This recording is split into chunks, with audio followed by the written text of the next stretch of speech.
Thank you for tuning into Tanaka TV. Don't forget to hit that like, that comment, that subscribe button. And I first wanted to start off by saying Happy New Year, Happy Holidays to everyone. This will be my first video of 2024, and I wanted to make it big, people. I wanted to do something different. I'm always looking to improve this channel, and so we're going to start by improving this channel by creating a podcast, some sort of long video stream for you guys.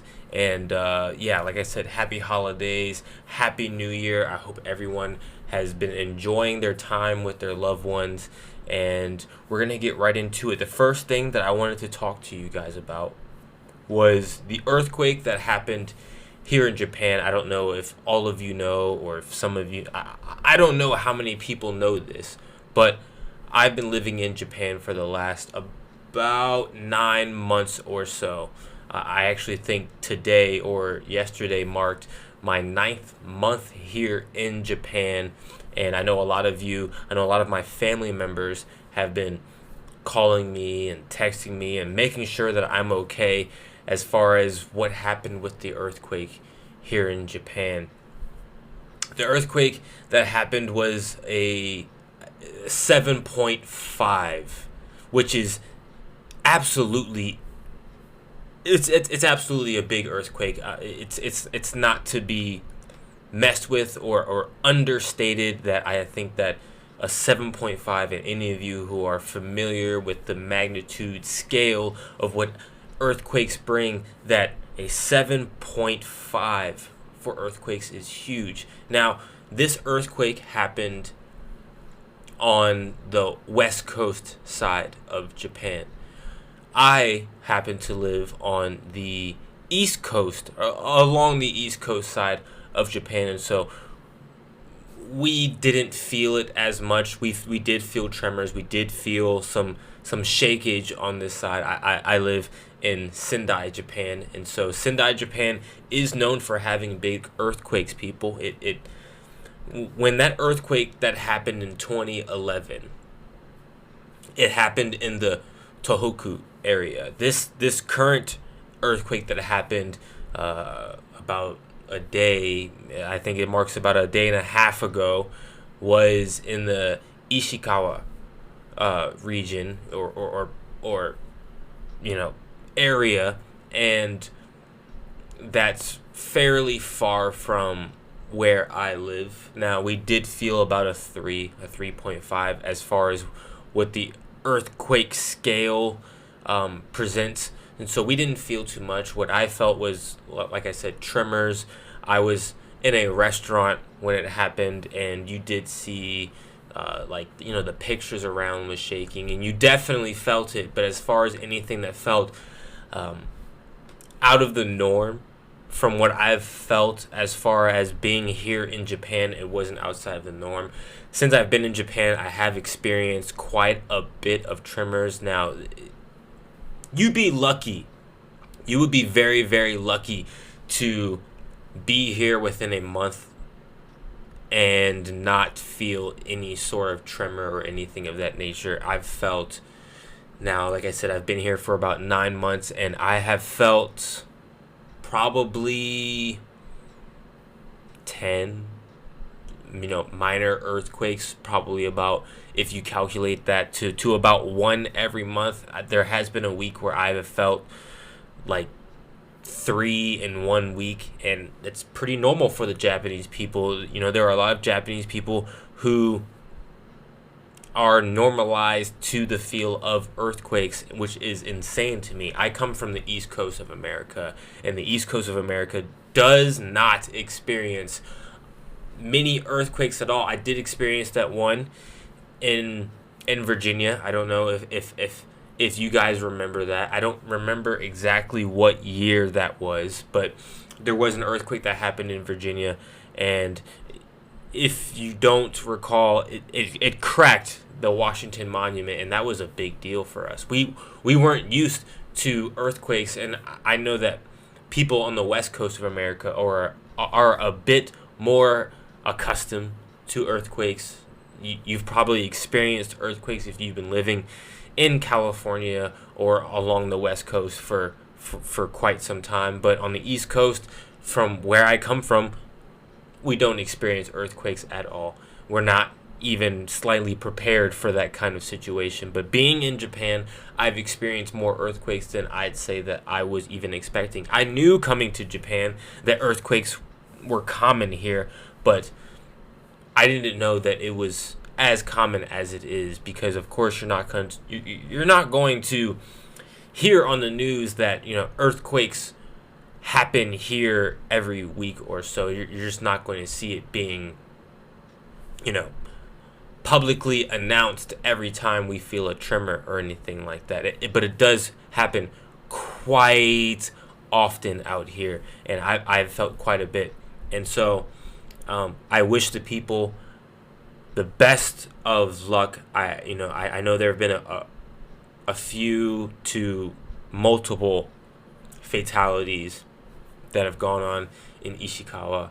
My condolences go out to people, the families who have experienced this earthquake. It is by no means, people, a small earthquake. It was about a 7.5, which is huge. A 7.5 is ginormous. And so I've been trying to keep up with the news that's been going on there in Ishikawa. And I just wish everybody who's going through that experience the best of luck. And my condolences go out to the families who have been directly affected by this unfortunate disaster. And so I just wanted to put that out there, that I'm okay, that I just wanted to say that because I know that I have a lot of family members and friends who have been reaching out to me, making sure that I'm okay. I am okay.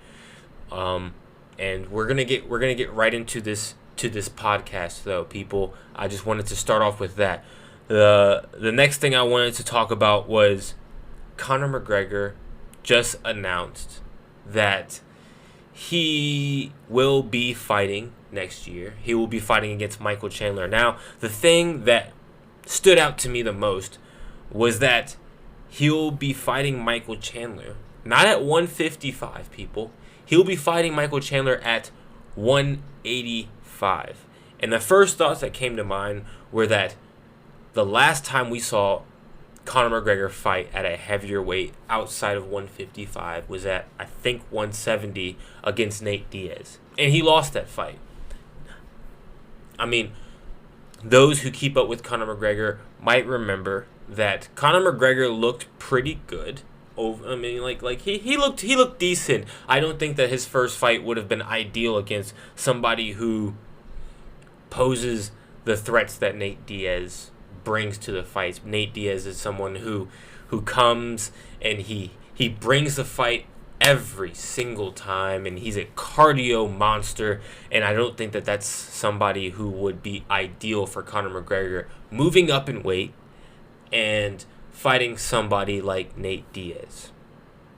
Now, Conor McGregor is moving up to that 185-pound division to fight Michael Chandler. And I don't know how Michael Chandler is going to transition to that weight class, and I don't know how relevant it's going to be as far as the rankings go, and if Conor McGregor is going to get a title shot, or if Michael Chandler is going to get a title shot after this fight happens. Whoever wins, how does it benefit them? And that's something that came to mind. I don't really understand the weight class. I get it as far as these fighters wanting to not cut weight and wanting to feel at their best, but as far as how it will benefit them as far as the rankings go, I don't think it will. I don't think it's going to be or have any merit on these two fighters when it comes to what they're both ultimately trying to accomplish, which is trying to fight for a title. Now, as far as who I think is going to win this fight, I think I would choose Conor McGregor. And I don't think it's going to come down to any sort of cardio match. I think that this fight's going to probably end at some point in time before the final bell rings. And I have Conor McGregor winning simply because I think Conor is a more versatile striker. I think that this fight is going to be a heavily striker-based fight, and Conor McGregor is going to display that. I think that when it comes to his boxing capabilities, his kicking capabilities, his ability to just mix up his strikes is going to play a big factor in this role. Now, I don't rule Michael Chandler out. I think Michael Chandler is a very big power puncher. He's able to knock people out. I mean, and he's done it with kicks. Remember that fight that he had with Tony Ferguson, that fight that he had with Tony, he knocked Tony out with a front kick to the face. And I think that says a lot about Michael Chandler and his striking capability, but I don't think it's on the same level as Conor McGregor when it comes to the accuracy and the proficiency of striking. I really do think that Conor McGregor has the advantage in that market. Now, when it comes to the wrestling market, I would still give it to Michael Chandler. I just don't think that the fight is going to be influenced in that direction. I really feel like Conor McGregor and Michael Chandler is going to be a heavily striking-based competition, and I would give it to Conor McGregor. I think Conor is coming with an extra fire under his butt because he has been out for so long, because there have been so many circumstances that have kept him outside of the octagon. I think Conor has, like I said, an extra fire under him, and that's going to be also a advantage in Conor McGregor's way, in his direction. And so I'll give it to Conor. I think Conor is probably going to knock him out in 2 rounds, because I really don't think Conor McGregor will have too much outside of that. I don't think he's going to have a lot of pep in his step, if you will, if this fight goes outside of 2-3 rounds. I think Conor hasn't been known to have an absorbent amount of cardio in his gas tank. He hasn't been known to be a cardio beast. And so I don't think he's going to want it to go past the 3-round mark. And so that's why I have him winning. I think he's going to hit Michael Chandler with some hard shots. I think Michael Chandler is going to hit Conor McGregor with some hard shots, and I think both of these gentlemen are going to be able to withstand a lot more damage, because when cutting weight isn't in the factor, and these both fighters will be in relatively, the weight class that they're supposed to be in when it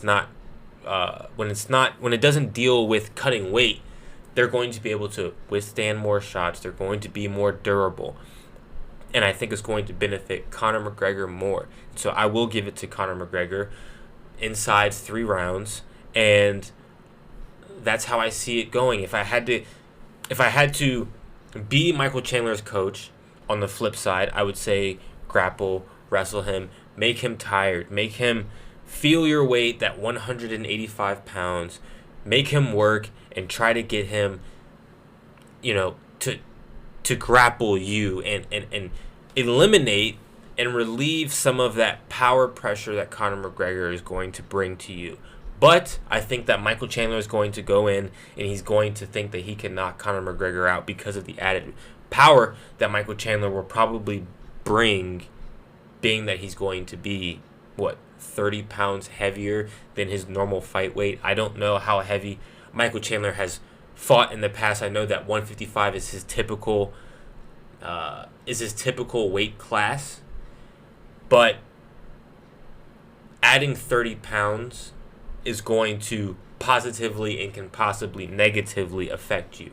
It's going to add more power, most likely. However, it's going to eliminate your cardiovascular system. And so that's what I think I'm going to see out of this matchup. I think it's going to be an exciting match. I think the fans are going to love it.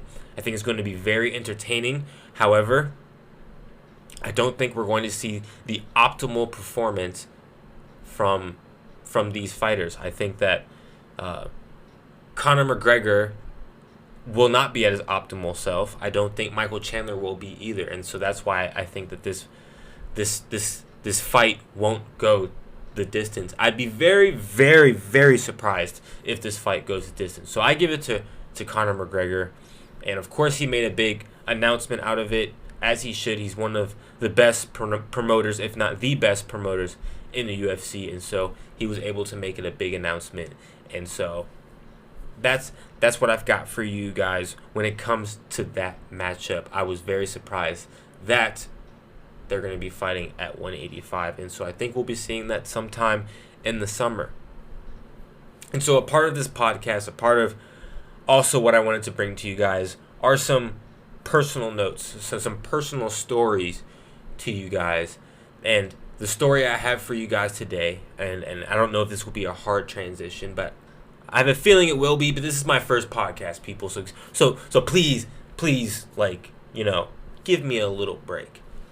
The story I wanted to tell you guys is, and when I give you guys these personal stories, I want to drop a little bit of knowledge, a little bit of insight on who I am, and kind of give you an idea of who the face is behind this camera, or in front of the camera, I should say.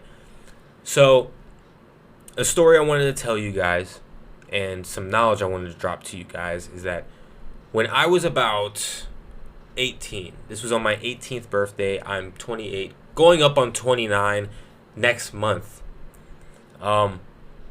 There was a friend that I had, and this was around my 18th birthday, and I was able to get some money from family, and it was a big birthday for me. I think with anybody who's turning 18, it's a big birthday, especially in the States. That's when a boy becomes a man inside the age realm. Like I know that a lot of people don't become a man until, like, I don't feel that I was really felt like I was a man probably until around my early 20s.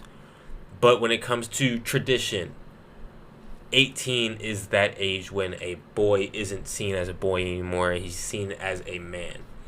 And so around that time, I got a lot of birthday money because it was a huge deal.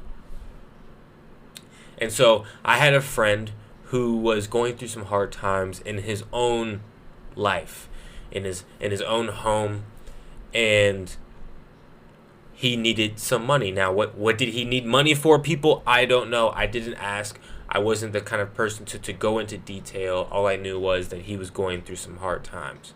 And I was naive because I should have asked. Because in my experiences now, 10 plus years later, if you're going through hard times in your household as a kid, he was about 17 or so, there could be two sides to the coin. Those hard times could be from the parent, but a lot of the times those hard times are put upon oneself as a 17, 18-year-old. And so I just knew that he was going through tough times. And so I said, hey, I know you're going through tough times. I know you might need some things. And so I'll give you some money. I just had my birthday, and I'll help you out. And so, I remember getting all the money. I don't know how much, but to an 18-year-old, it was a lot of money. I probably had almost $300. That was a lot of money to me, people.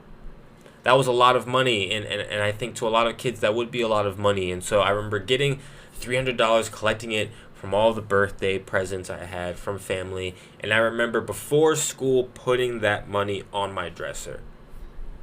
It was right by a window in my room, and I remember putting it there and saying to myself, hey, I'm going to go to the mall, buy something nice for myself, treat myself with this $300 that I had. So I remember waking up that morning and putting it on the dresser and being very excited about going out after school and buying whatever pretty much I wanted to buy.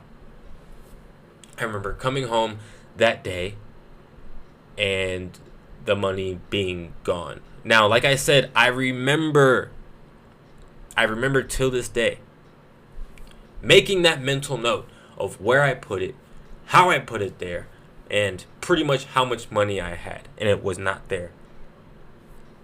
So I remember scrambling through my room for the off chance of me maybe putting it there, and like as I was leaving and I brushed off my dresser, or maybe I was tripping and I didn't know where I put it, just I'm not good at keeping up with certain stuff, people. Like I'm not good at that kind of stuff, and so maybe I thought I put it somewhere and I didn't put it there, but it for sure was not in my room. I spent about 15-20 minutes searching throughout my whole entire room looking for this money, and it wasn't there. And so I remember going to my friend and asking or telling him, I don't know where my money is. Like, I don't know where I put it, because I remember telling him, hey, this is what we're going to do after school. This is, and mind you, I was a senior at this point, and so I'm just trying to paint you guys a picture. And so I remember getting a call very, very shortly after that moment of telling my friend that my money is gone. I don't know where it is. There's no track of where I could have put it. And my brother called me, my little brother, mind you, who's about 5 years younger than me. So at this point, he was probably about 12 years old. And he said something happened while I was home getting ready for school, because he got ready for school later than I did. I went to school pretty early, and he went to school hours after I did. And so he was home. And he told me that somebody basically broke into the house. He remembers hearing that somebody went through my window, and that's all he could pretty much figure out. Like, he just remembers hearing the shoe slide across the glass, and being at the age that he was 12 years old. He hid in the closet, and luckily nothing happened to my little brother. But of course he was terrified, and that's what he remembers. And he called me and made sure that I was okay, and made sure that everything was okay. But that's what he remembered. And so I ended up going to my friend's house, and they tended to hang out in the shed. And so when I went to my friend's house, and I entered the shed, and I remember seeing two other of my friends there. One friend was the brother of the friend that I was telling that my money was missing, and the other friend, he was the friend that I was telling you guys about that was going through some hard times. And he seemed kind of nervous, people, when I entered into the room. He was a little bit tense. He was a little bit awkward. And I remember seeing a whole bunch of new stuff. Like, he had bought like a whole I'm telling you guys, he brought like a whole family size pack of cigarettes. He also smoked, some weed, and so he bought some weed and all kinds of different things that I knew that he did not have the money for. And so I was instantly putting these things together. I already knew that he didn't have a lot of money. I already knew that he was in a bad situation. And so I remember telling them about what happened, and he was just getting more and more nervous. And it got to a point to where he kind of got up, and he became very, very nervous. He was basically sweating, people. He was sweating.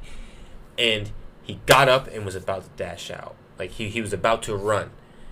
And I caught onto it, and so I kind of interrogated him. I mean, I got to a point to where I was upset, because I knew at that point that he was the one behind it.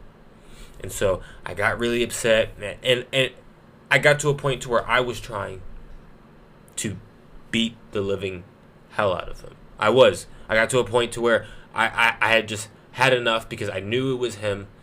And without even sending direct accusations his way, he bolted out. And I basically tried to chase after him, but my friends held me back. They knew that I had just turned 18 and he was still underage. He was 17, so it wasn't that much of a age difference. But in the name of the law, I'm an adult. He's not, and so they didn't want me to be in that sort of situation, and so they ended up holding me back. He sprinted down the street. I basically never saw him again until information came out that he had also stole from his father. He had stole enough for it to be a felony. And so I ended up seeing him in court maybe about a year and a half, almost 2 years later, and it turns out that it was him. And he had stole, I don't remember how much, but he stole a lot from his father as well. And so I don't know where he is now. All I know is that although that I wanted to teach him a lesson with my fists. Mind you, at this point, I had already had training under my belt when it came to martial arts. I had already been very heavily situated with that, and so that might have caused me more trouble as well. But I tell you guys this so that, well, one, that you understand things that have gone on in my life. I want you to know more about me. But also, I wanted to pass off the message that you have to truly be careful with the people that you have around you. As sad as it is to say, but you have to be careful with the people that you keep company with. And I'm sure a lot of you know this by now, depending on your age and the people and the experiences that you've had in your life, but you truly do. Everyone that calls you a friend is not your friend and doesn't have your best interest, and that's okay. That's a part of life. That's a part of growing, and you have to just know who's on your side truly, because the ones who, like I said, call you your friend aren't your friend and may not have your best interest. And that's why you need to keep your circle tight.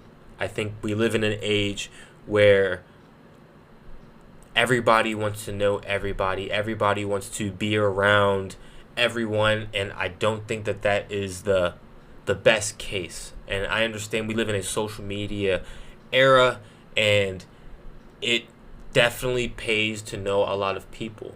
However, it also is a detriment when you're physically around a lot of people, because you're opening the doors to having a lot of situations that don't really go in your favor.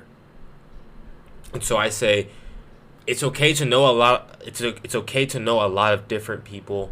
It's okay to be social. I'm not saying that. However, what I'm saying is really get to know the people around you. Really keep your circle tight. Nowadays, I really just rock with people who are my family and people that I've really gotten to know. I don't really trust a lot of people, and I don't really have a big circle. I have a very, very tight-knit circle, especially when it comes to my relationships.